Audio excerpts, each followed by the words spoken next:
What is up, everybody? Welcome to the Game Night YouTube channel. In today's video, guys, we're doing another playthrough of Hell to Pay. This is a Final Girl feature film featuring Razorface at the Hellscape. So Hellscape is the location, Razorface is the killer, and this is clearly inspired by the movie Hellraiser, which honestly, I don't even think I've ever seen. I remember seeing bits and pieces of it when I was younger, like being over at my cousin's house, and my aunt was watching it, and I remember like running through the living room and the creepy dude with the pins in his head was on TV and I ran out the room. But I don't think I've ever actually watched the full movie. I know there's something with like a cube, like a Rubik's Cube type situation or something. But anyway, so I'm not too familiar with the theme, but I'm familiar enough. So I kind of get the gist of it. So this is the one that we're playing today. I have another playthrough of this feature film, Hell to Pay, on the channel. Be sure to check that one out if you want to. I'll try my best not to spoil anything in that one. And today, we're going to be playing with Kenzie. So last time we played with, I want to say it was Christy? Yeah, we played with Christy last time, and this time we're going to play with Kenzie. So Kenzie starts out with 5 health. I think it's the same amount. Yeah, she actually starts out with 5 health, just like Christy. So we've got her set up.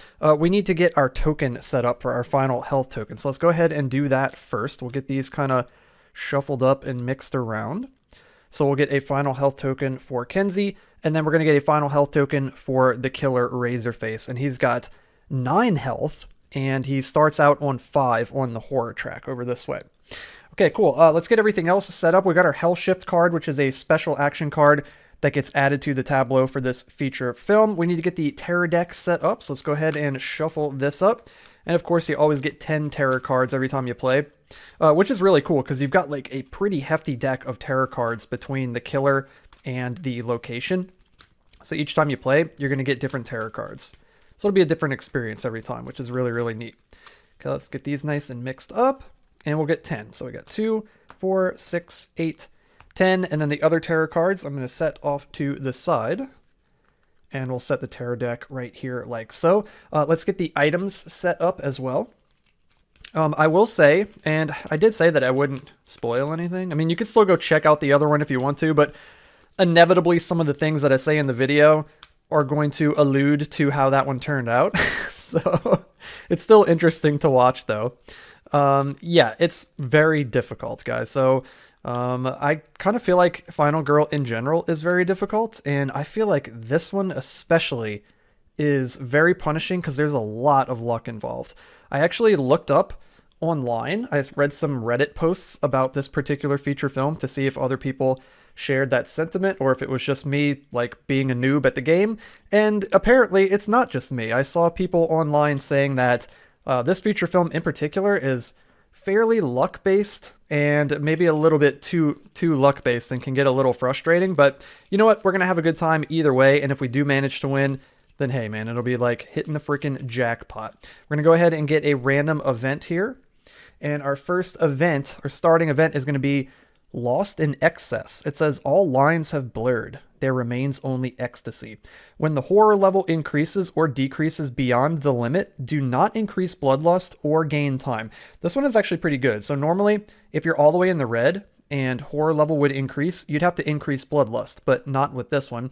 And if you're in the highest green zone over here and you would lower horror track, normally you'd gain 1 time, but again, not with this one. So it basically removes that rule from the game, which is kind of interesting. It just deletes one of the core rules from the game. We're also going to get the setup cards here. Let's shuffle those up, and we'll get a random setup. I think last time the one that we got was it called Ecstasy, I think? Okay, we did not get that one this time. This time we got Sensation. Okay, so we're going to set up, well first, actually, let's set up our tiles. Let's get these tiles set up like so. You can actually like flip these around too because they're double-sided. So we'll flip these around a little bit, and we'll start at noon and then work our way clockwise around the board like so. There we go. And then you put one of these victim meeples in each of those spaces on the tiles there. You should have 8 of them. So we're going to go 1, 2, 3 on this top one up here. And then we're going to get 1 over here. And then we'll get 1, 2, and then we'll get 2 over here on this one on the left. And then we'll use the setup card to finish the rest of them. So we get 2 more down in the bottom left here in this yellow section. And then we get 2 more in the top right in this yellow section. Very nice. And then we're going to get the killer, which is Razorface, down here in this yellow section in the bottom right. And then we start in the yellow section in the top left. So a bunch of yellow section starting places there. And then we'll set this up here like so. And I believe the last thing we got to do, guys, is get some afflictions and then set up Razorface's finale and his dark power. So let's see what our afflictions are going to be. You get 3 of these every time when you play with Razorface. It's like one of his little special mechanics. So we've got Torturous Embrace. So it says, come, let us taste your suffering. Purge requirement. You or Razorface has only 1 health remaining. So if at any point Kenzie or Razorface has 1 health remaining, we meet the purge requirement and we're able to get rid of this affliction. Purge effect. Discard an item card of your choice. If you do not have one, your turn ends. Okay, so that's very interesting. That's our first affliction. Our second one is the Gift of Pain. All will writhe in splendid agony. Purge requirement. Deal at least 3 damage to Razorface in 1 action phase. And the purge effect is that we lose 1 health. My gosh, guys. This game is so brutally hard. Experience Unbound. Oh no, I was hoping that we wouldn't get this one. Purge requirement. Achieve or use your ultimate ability. So that means that we've got to save 5 victims in order to get Kenzie's ultimate ability. And then the purge effect is Razorface recovers 3 health. Crazy, dudes. That is pretty crazy. Okay, and then we're going to put the other afflictions here. We could end up getting more afflictions throughout the course of the game. Hopefully that doesn't happen. Hopefully it doesn't happen. All right, we're going to mix up the finale cards here. We'll get one of those at random and set the others off to the side over this way.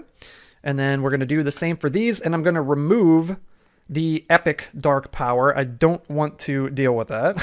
It's too much for me to handle. This one's already hard enough. So we'll get a random dark power. Maybe one day we'll get to experience that. And then we'll set that off to the side. And I believe we're ready to go, guys. That might be record time for setting up Final Girl. Okay, here we go. Let's go ahead and we got to figure out what we want to do here too, man, because again, the game is going to change a little bit depending on what your afflictions are. I mentioned this in the other video. I'm saying again as if I've said it. I mentioned this in the other video. You kind of get boxed into what you have to do depending on what your afflictions are, where normally in most of the other feature films, or at least the ones that I've played, you kind of have the autonomy to do what you want. If you want to save victims or try to get, items or, that type of thing. In this, you kind of get boxed in. So like, for instance, we've got this Experience Unbound where we need to activate, or we need to acquire or activate our ultimate ability. So that basically means we have to save victims. We have to save victims to do that, because here's the catch that I didn't mention. In order to actually deal the final death blow to Razorface, you have to get rid of all 3 of those afflictions, or all of your afflictions if you acquire more. You can't have any afflictions. So if Razorface ever gets down to 1 health and you still have afflictions, anytime you deal damage to him, he just takes 0 damage. You can't kill him as long as you have afflictions. So we have to get rid of these. So we have to save victims in order to complete this Experience Unbound affliction here. So we need to start saving, guys, right out of the gate. So I think what we want to do is probably map out a little bit of a plan here. So in the bottom left, the top right, and the center, the nexus, those are all exit spaces. So those are the spaces that we need to bring victims to in order to rescue them. In the top left, you've got the House of Mutilation, which is an item space that you could search. In the bottom right, you got the Sepulchre of Blood, which is another item space that you can search. And then the Nexus in the middle also is an item space that you can search. It serves as both an exit and an item space. So we got to keep that in mind too. It looks like we've got a couple weapons out there. And this thing, I want to see what this is. Pins of Pain and Pleasure. It looks like you can get 3 uses on it. Once per action phase, when you are in the killer's space, the killer recovers 1 health, and then you gain 3 time. Oof, okay. That's weird. Okay, that's kind of interesting. I don't know why you would want to do that. Why would you want to heal him? I don't know, but okay. Maybe I'll find out at some point. So we've got our hand of cards over here. First of all, guys, we're going to go into the action phase, but I want to kind of plot out a little bit what we're going to try to do. So it looks like our best course of action is we could take a straight shot through here and get over here to this exit space, and there's 5 victims on the way that we could bring with us. We have to keep in mind too, you can only carry 2 victims with you at a time whenever you move, so it'll take a couple turns at least to do it. Also, at the end of each round, whenever you go into the upkeep phase, you roll these 2 8-sided dice right here, and it shifts the tiles around. It shifts around the hellscape, so it's constantly morphing and changing. So it could end up that we get blocked off if certain pieces move in a particular orientation. So you got to keep that in mind too. And I think that's probably the part of this feature film, other than the afflictions that you get, that really add to the luck factor and the randomness of it. If you get unlucky and the tiles shift in certain ways that just block you off and screw you over, then you're just screwed. But I also saw the same sentiment too, that sometimes you get lucky in the sense that Razorface gets blocked off depending on where the tiles move, and then it's really easy sometimes. So it's really swingy. The luck factor makes it kind of swingy.